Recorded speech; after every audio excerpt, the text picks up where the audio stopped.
among the American population, and America entered the war a short time after. The First World War caused 323,000 American deaths. J.D. Rockefeller made $200 million off of it. Not to mention the war cost about $30 billion for America, most of which was borrowed from the Federal Reserve Bank at interest, furthering the profits of the international bankers. World War II. On December 7, 1941, Japan attacked the American fleet at Pearl Harbor, triggering our entry into that war. President Franklin D. Roosevelt declared the attack was a day that will live in infamy. A day of infamy indeed, but not because of the alleged surprise attack on Pearl Harbor.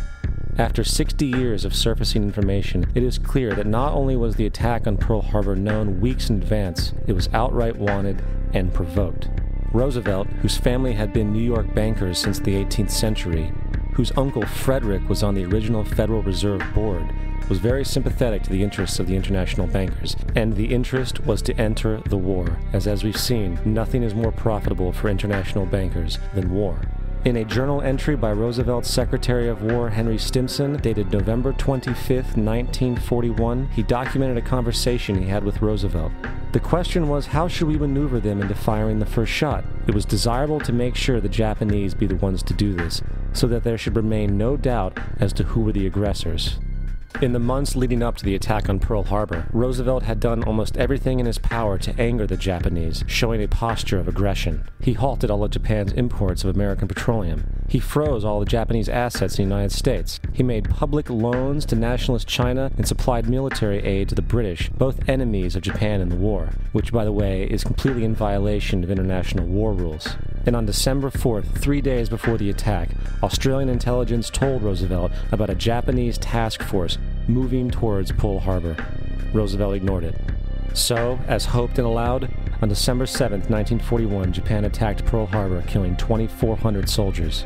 Before Pearl Harbor, 83% of the American public wanted nothing to do with the war. After Pearl Harbor, 1 million men volunteered for the war.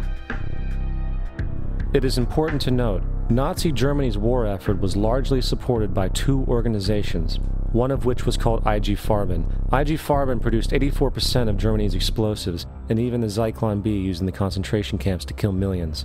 One of the unspoken partners of IG Farben was J.D. Rockefeller's Standard Oil Company in America. In fact, the German Air Force could not operate without a special additive patented by Rockefeller's Standard Oil. The drastic bombing of London by Nazi Germany, for example, was made possible by a $20 million sale of fuel to IG Farben by the Rockefeller Standard Oil Company. This is just one small point on the topic of how American business funded both sides of World War II. One other treasonous organization worth mentioning is the Union Banking Corporation of New York City. Not only did it finance numerous aspects of Hitler's rise to power, along with actual materials during the war, it was also a Nazi money laundering bank, which was eventually exposed for having millions of dollars of Nazi money in its vaults. The Union Banking Corporation of New York was eventually seized for violations of the Trading with the Enemy Act. Guess who the director and vice president of the Union Bank was?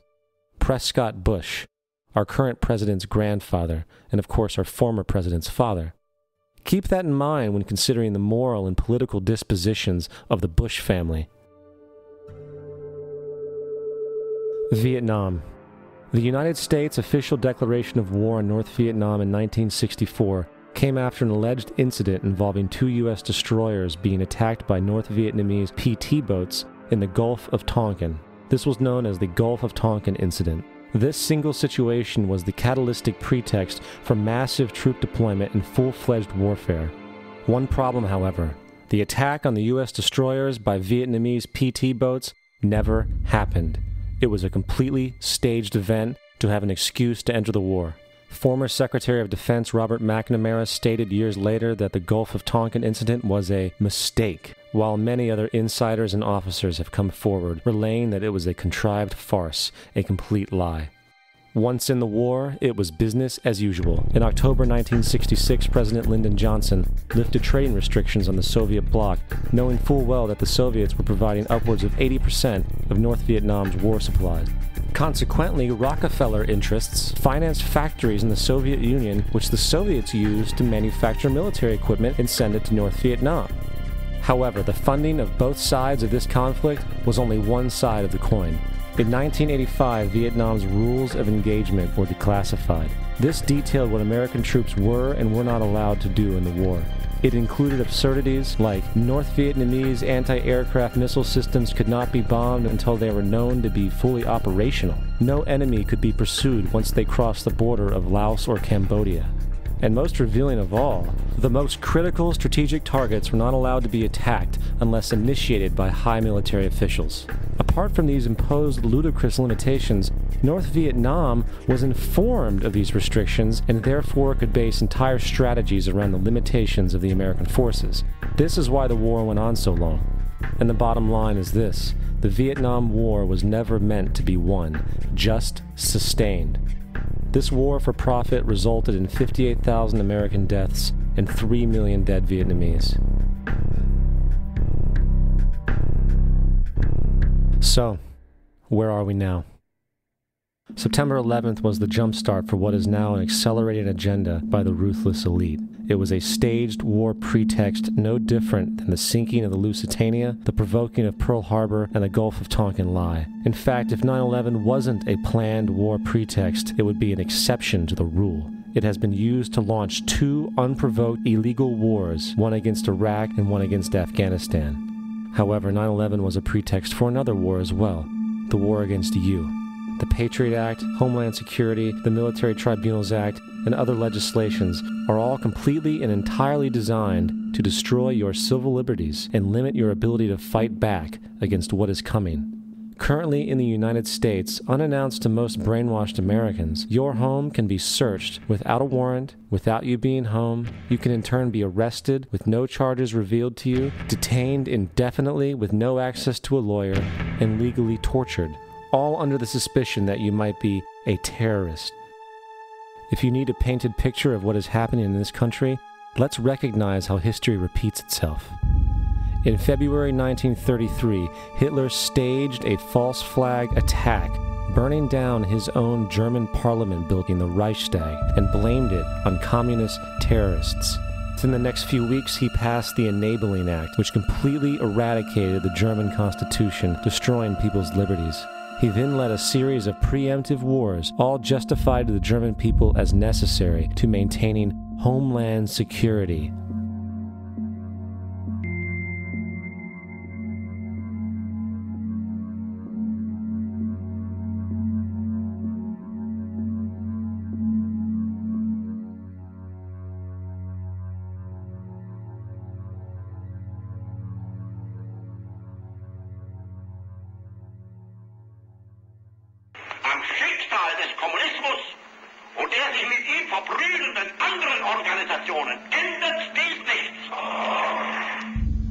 Our enemy is a radical network of terrorists and every government that supports them. It's time to wake up. The people in power go out of their way to make sure that you are perpetually misled and manipulated. The majority's perception of reality, especially in the political arena, is not their own. It is shrewdly imposed upon them without them even knowing it. For example, the public at large actually believes the invasion of Iraq is going badly, as sectarian violence doesn't seem to stop.